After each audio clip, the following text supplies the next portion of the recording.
c'est le bon moment. Pourquoi faire, me direz-vous? Eh bien, c'est ce que nous allons voir ensemble à la lumière de la Bible. Dans un premier temps, nous allons essayer de montrer que c'est le bon moment, qu'il y a une opportunité à saisir, à ne pas laisser passer. Et puis ensuite, nous allons voir comment exploiter cette opportunité, comment l'utiliser pour que ce moment devienne pour notre vie chrétienne une bénédiction. Alors, pour conduire notre réflexion, ou pour ouvrir plutôt notre réflexion, je vous propose de lire dans la deuxième épître de Paul aux Corinthiens, au chapitre 6 et au verset 1. Versets 1 et 2, exactement. 2 Corinthiens, chapitre 6, les versets 1 et 2. Et voici ce que Paul écrivait dans sa lettre. « Puisque nous travaillons avec Dieu, nous vous exhortons à ne pas recevoir la grâce de Dieu en vain. Car il dit, « Au temps favorable, je t'ai exaucé, au jour du salut, je t'ai secouru. » Et Paul ajoute, « Voici maintenant le temps favorable. Voici maintenant le jour du salut. » C'est le bon moment. Le temps nous est favorable. Il y a une opportunité à saisir.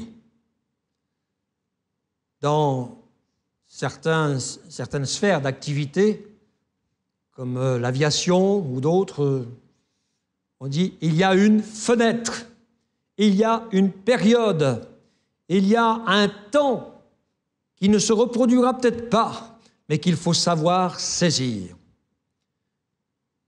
Nous avons dans l'histoire du peuple d'Israël, d'ailleurs, une expérience malheureuse de personnes qui n'ont pas su voir l'occasion favorable, qui n'ont pas su discerner le moment propice pour faire le bon choix. Le peuple d'Israël était parti depuis 2 années maintenant de l'Égypte. Il avait traversé la mer, il avait construit le tabernacle et il traversait, cheminait dans le désert. Quand tout à coup, au bout de 2 ans, donc, ils sont arrivés au sud du pays, promis, pays de Canaan. Alors Moïse a convoqué les anciens du peuple, les responsables des tribus, et il leur a dit, voilà, nous sommes arrivés à l'entrée du pays promis.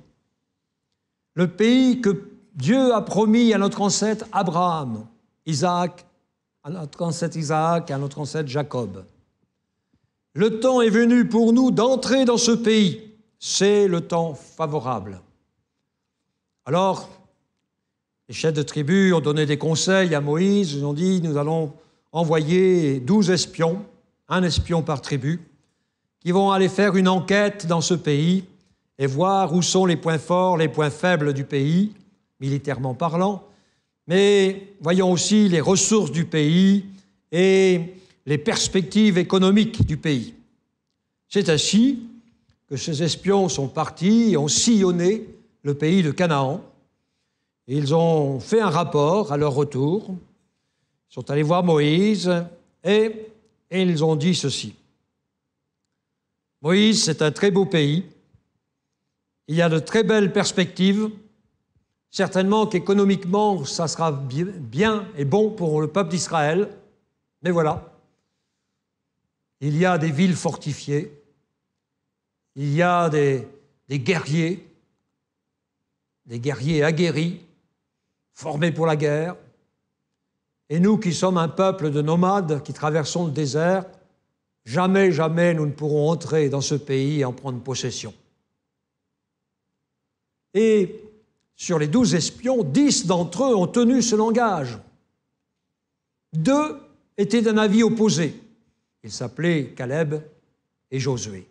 Eux ont dit, c'est le moment d'y aller. Le temps nous est favorable.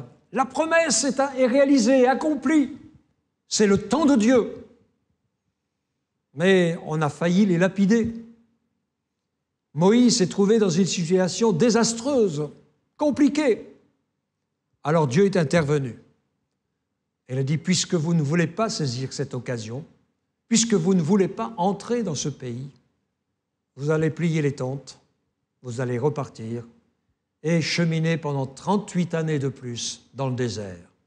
Et c'est ce qui s'est passé. C'est la génération suivante qui, 38 ans plus tard, entrera ou est entrée dans le désert, non plus par le sud, mais par le côté est, après avoir traversé le Jourdain. Et l'auteur de l'Épître aux Hébreux nous dit « Craignons de ne pas arriver en retard ». Je ne sais pas si ça vous est arrivé d'arriver en retard à un rendez-vous important. Pour avoir beaucoup voyagé, en train et en avion, j'ai vu parfois des gens arriver en retard pour le vol de l'avion. La porte s'est fermée. Ils sont arrivés quelques secondes plus tard, peut-être quelques minutes plus tard, et ils ont supplié l'hôtesse d'ouvrir la porte. Mais l'occasion était fermée, les portes étaient fermées, le protocole pour l'envol était en cours. Et ça arrive parfois. On n'a pas su saisir le temps favorable. On l'a laissé filer, on l'a laissé passer, et tout nous a échappé, et parfois a amené dans notre vie une pauvreté spirituelle, voire la ruine de notre âme. Alors, pourquoi Paul peut-il dire que c'est le temps favorable, c'est le moment propice, le jour du salut? Eh bien, tout d'abord, parce que Jésus-Christ est venu et a amené avec lui sur la terre une grande période de grâce. La grâce de Dieu nous est offerte. C'est l'apôtre Jean qui nous dit que si la loi est venue avec Moïse, la grâce et la vérité sont venues avec Jésus-Christ. Et bien sûr, cette grâce a été proclamée par Jésus lui-même dans la synagogue de Nazareth. Un jour de sabbat, il s'est levé pour faire la lecture du texte. On lui a remis le prophète Ésaïe. Il a ouvert ce livre et il a lu ainsi dans ce livre, ce rouleau d'Ésaïe, le texte qui annonçait que le Messie serait envoyé pour libérer les captifs, redonner la vue aux aveugles, faire marcher les impotents, donner la liberté à toutes celles, tous ceux qui étaient en prison et publier une année de grâce. Les commentateurs de la Bible s'accordent pour dire que ce texte cité par Jésus-Christ, le texte d'Ésaïe 61, ce texte est un texte messianique et qui fait référence au jubilé. Qu'est-ce que c'était que le jubilé? Tous les 49 ans, il y avait une année de relâche, disait-on, le jubilé. Tous les 49 ans, ceux qui avaient des dettes voyaient leurs dettes remboursées, annulées plutôt. Tous les 49 ans, ceux qui s'étaient vendus comme esclaves parce qu'ils n'avaient plus d'argent pour payer, retrouvaient la liberté. C'était une loi d'une avancée sociale remarquable. Ça avait lieu tous les 49 ans. Et quand Jésus cite ce texte du prophète, il dit « Cette parole aujourd'hui est accomplie », c'est l'ouverture d'une année de grâce. En fait, ce n'est pas une année, mais c'est une période de grâce. La grâce est venue avec Jésus-Christ. Quand Christ est mort sur la croix, il nous est dit qu'au moment même où il mourait, où il rendait son esprit, il y a eu un tremblement de terre dans Jérusalem. Les fondations du temple ont bougé et il y avait là, dans le temple de Jérusalem, un grand voile qui séparait le lieu saint du lieu très saint, qui s'est déchiré tout seul du haut en bas. Or, c'était un tissu qui ne pouvait pas se déchirer. Mais là, sous le tremblement des murs, le tissu s'est déchiré. Et il y a eu un accès libre entre le lieu saint et le lieu très saint, alors qu'auparavant, l'accès était fermé. Seul le souverain sacrificateur entrait une fois par an. L'auteur de l'Épître aux Hébreux nous dit que le Saint-Esprit nous a montré par là qu'au travers de la mort de Jésus sur la croix, le ciel s'est ouvert. Et voilà que maintenant, la faveur de Dieu nous est offerte. Voilà que maintenant, Dieu nous ouvre son ciel, son palais, mais il nous ouvre ses bras. Mieux encore, il nous ouvre son cœur pour nous adopter comme des fils et comme des filles sur lesquels il veut veiller, qu'il veut bénir et qu'il veut accompagner dans toutes sortes de délivrances, de victoires et de riches expériences. La grâce, on la retrouve dans les guérisons et les délivrances que Jésus a accordées. Les malheureux de toutes sortes, les sourds, des aveugles, les impotents, les paralysés, ont été guéris par Jésus. Des gens qui étaient victimes des esprits ont été libérés par Jésus. Et cette parole du prophète Ésaïe s'est accomplie, en effet, en la personne de Jésus-Christ. Les relations que Jésus a eues avec certaines personnes ont montré que la grâce était là. Quand Jésus est entré dans la maison de Simon le pharisien pour partager un repas et qu'une femme pécheresse bien connue dans le quartier pour ses mauvaises œuvres, son mauvais comportement, quand cette femme est venue pleurer aux pieds de Jésus, Simon le pharisien, l'homme religieux, a dit « Mais, qu'est-ce que c'est que ça? Comment Jésus accepte-t-il que cette femme pleure sur ses pieds? S'il connaissait son passé ?» Et Jésus répond à cet homme qu'il a pardonné les péchés de cette femme. C'est pourquoi elle pleure, elle s'humilie. On pourrait parler aussi ou évoquer aussi l'entrée de Jésus dans la maison de Zachée, un percepteur d'impôts, un homme important qui collaborait avec les Romains. C'était mal vu par les Juifs, collaborer avec les Romains. Et pourtant, Jésus est entré dans la maison de Zachée. Il lui a dit « Il faut que je demeure aujourd'hui chez toi ». Et Zachée, spontanément, l'a accueilli chez lui. Et pendant qu'il mangeait avec Zachée à l'extérieur, dans la rue, on disait « Il est allé loger chez un homme pécheur ». On disait ça de Jésus.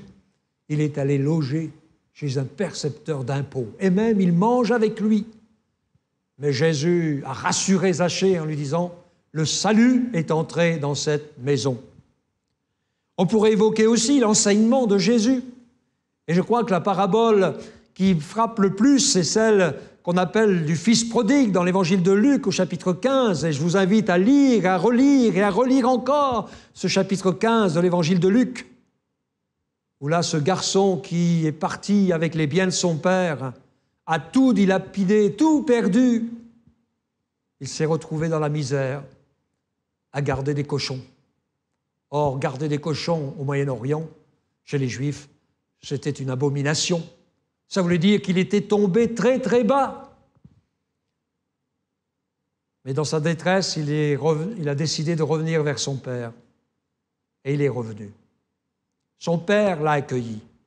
Il y a un petit détail dans le texte que j'aimerais souligner, sur lequel j'aimerais attirer votre attention. Il est dit que quand son père l'a vu, ce garçon, certainement vêtu de haillons, sale, misérable, son père ne l'a pas repoussé. Son père n'est pas rentré dans la maison en fermant la porte. Mais son père a couru au-devant de lui. Ce qui m'amène à dire que les pas les plus difficiles que ce garçon devait accomplir, les derniers pas, vous savez, quand il faut se réconcilier avec quelqu'un, c'est toujours difficile de faire les derniers pas quand on va croiser le regard de la personne, quand on va devoir lui expliquer qu'on s'est trompé. C'est toujours difficile. Eh bien, dans le texte de la parabole de Luc 15, c'est le père qui fait la démarche, ce n'est pas le fils. Elle est difficile pour lui. Eh bien, c'est le père qui court au-devant du fils, qui lui ouvre ses bras, qui le prend dans ses bras, qui le serre et qui lui dit « Tu es toujours mon fils. Tu étais perdu. Je te retrouve. Tu es pardonné. Rentre dans la maison et faisons la fête. » La grâce est venue par Jésus-Christ. On la voit, cette grâce, dans le don de Jésus à la croix. On la voit dans les guérisons, les délivrances que Jésus a opérées. On la lit, cette grâce, dans l'enseignement de Jésus, dans ses paraboles. Le peuple d'Israël a vécu de belles expériences dans le désert et certains événements avaient une dimension prophétique. Ainsi, un jour, le peuple s'est trouvé très assoiffé, pas d'eau, et on a commencé à critiquer Moïse. On n'avait pas, à l'époque, les réseaux sociaux, mais on a critiqué Moïse. Et de temps en temps, de personne en personne, on entendait des murmures. Voilà, Moïse nous a amenés dans le désert. Il a voulu nous faire mourir. Il nous a promis des merveilles. Il nous a dit qu'on allait avoir la liberté, qu'on ne serait plus sous les coups de fouet de Pharaon. Mais la réalité, c'est qu'on va mourir dans le désert parce qu'on n'a pas d'eau. Et on va perdre nos animaux, notre bétail. Alors Moïse a crié à Dieu. Et Dieu lui a dit, tu vas prendre les responsables du peuple avec toi. Tu vas prendre ton bâton. Tu vas t'avancer vers le rocher d'Horeb. Et là, tu vas frapper ce rocher. C'est ce que Moïse a fait. Et au moment où il a frappé le rocher, tout à coup, ça s'est ébranlé et une source d'eau abondante a jailli. Et tout le peuple a crié « de l'eau, de l'eau, de l'eau !» Et on s'est rué vers cette source. On a fait boire le bétail. Tout le monde a pris de l'eau pour étancher sa soif. L'apôtre Paul, qui connaissait parfaitement cette histoire, puisqu'il avait étudié l'Ancien Testament, fait un rapprochement dans une épître, dans l'épître aux Corinthiens, la première épître aux Corinthiens, il fait un rapprochement entre cet événement qu'Israël a vécu dans le désert et la mort de Jésus à la croix. Sur le calvaire, le rocher des siècles a été frappé par la colère de Dieu. Il est dit dans le prophète Ésaïe, qui annonçait sa mort, la mort de Jésus, le châtiment qui nous donne la paix est tombé sur lui. Et ce qui s'est passé lorsque Jésus est mort sur la croix, portant nos péchés, subissant notre condamnation, la grâce de Dieu se mettait à couler pour vous, pour moi, pour l'humanité entière de tous les continents et de tous les temps. Toujours dans ce même désert, à un autre jour, le peuple a été mordu par des serpents venimeux. Il y en avait un peu partout, et on apprenait qu'un tel était décédé, la maman avait perdu son petit-fils, son fils, le vieillard venait de perdre la vie parce qu'il avait été mordu par un serpent. On en trouvait sous les tentes, on en trouvait sous les cailloux. Alors on est allé voir Moïse. On a dit, Moïse, il faut faire quelque chose. Alors Moïse a prié.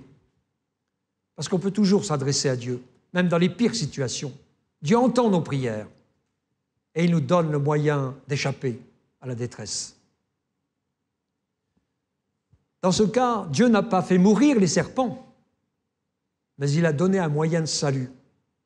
Et il a dit à Moïse, tu vas planter une perche, et au sommet de cette perche, tu mettras un serpent de bronze. Et quiconque aura été mordu par un serpent du désert et regardera vers cette perche sera sauvé. C'est ce qui s'est passé, et tous ceux qui avaient été mordus par les serpents du désert regardaient vers le serpent de bronze que Moïse avait élevé, et ils étaient guéris, sauvés. Et là, Jésus a fait un rapprochement, un parallèle entre cet événement et sa propre mort sur la croix du Calvaire. Jésus nous sauve du venin du péché, du venin mortel du péché. On pourrait ajouter d'autres événements qui montrent que la grâce est venue par Jésus-Christ. Alors le temps est favorable pour vous qui m'écoutez. Et le temps est favorable aussi pour moi, pour chacun d'entre nous. C'est le bon moment, dit Paul.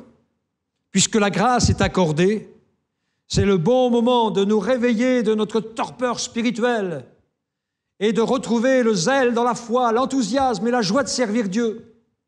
Paul dit, c'est le moment de nous réveiller Il l'écrit aux Romains, car le temps du salut est là, le moment du salut est là. Nous ne pouvons pas sommeiller, laisser passer les choses.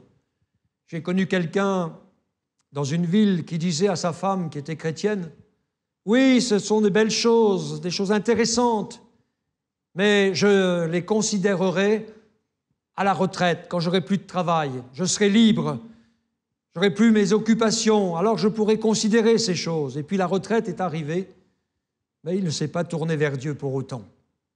Il y a des occasions qu'il faut savoir saisir. C'est le moment aussi, le bon moment aussi de prier Dieu. Le ciel est ouvert, je l'ai dit tout à l'heure. La grâce de Dieu est offerte, le trône de la grâce est accessible. Nous avons une libre entrée dans la présence même de Dieu. Et la Bible dit que Dieu est riche pour tous ceux qui le prient. Dieu est riche pour ceux qui l'appellent à leur secours. Dieu est riche en toutes choses. C'est le moment de la prière. C'est le temps de s'approcher de Dieu, chercher sa face, d'autant plus qu'il est dit que ceux qui s'approchent de Dieu, Dieu s'approche d'eux. C'est aussi le bon moment pour être rempli du Saint-Esprit. Le prophète Joël avait annoncé cette période et il avait dit que le temps viendrait où l'Esprit de Dieu descendrait et se répandrait sur toute personne, les vieillards comme les plus jeunes. Ils auraient des songes, ils parleraient en langue, etc., etc. Or, cette période a été inaugurée le jour de la Pentecôte. Dans les Actes des Apôtres, on lit cette histoire au chapitre 2. L'Esprit de Dieu est descendu sur les 120 qui étaient là. Et tout à coup, ils se sont mis à parler en d'autres langues. Et Pierre dit, voilà, c'est ce que le prophète Joël avait annoncé, ça se réalise sous vos yeux. C'est encore pour nous, car Pierre a dit, la promesse est pour tous ceux que Dieu appellera, en aussi grand nombre qu'il les appellera. C'est pour vous et pour vos enfants, dit Pierre, sans distinction de personne. C'est le bon moment pour être rempli du Saint-Esprit. La promesse nous a été faite, la faveur de Dieu nous est acquise par la foi en Jésus-Christ. Dieu nous est favorable. Et c'est le bon moment pour proclamer l'Évangile. Comment certains saisiront-ils ce moment, cette occasion favorable, si personne ne leur dit, si personne ne le fait savoir? Paul dit, comment invoqueront-ils si personne n'aura dit qu'ils pouvaient le faire et qu'ils devaient le faire? Oui, c'est le bon moment pour l'Église de Jésus-Christ, pour les chrétiens que nous sommes, que vous êtes. C'est le bon moment de le dire, de le raconter, de le faire savoir. Dieu nous aime d'un amour éternel. Son ciel est ouvert pour accueillir les pécheurs repentants. C'est le moment favorable pour être guéri de ses maladies. C'est le moment favorable pour être délivré de l'influence de mauvais esprits. C'est le moment favorable pour se réconcilier avec Dieu et avoir la paix de Dieu dans son cœur. Il serait dangereux de dire « on verra plus tard ». Il serait risqué de dire « j'ai encore le temps, on verra demain ». Demain ne nous appartient pas. Demain n'est pas en notre pouvoir et nos excuses pourraient nous jouer de mauvais tours. Alors, entendons cette parole de Paul, c'est le temps favorable, c'est le jour du salut, c'est le moment de faire agir sa foi. Je vous encourage à le faire vous aussi.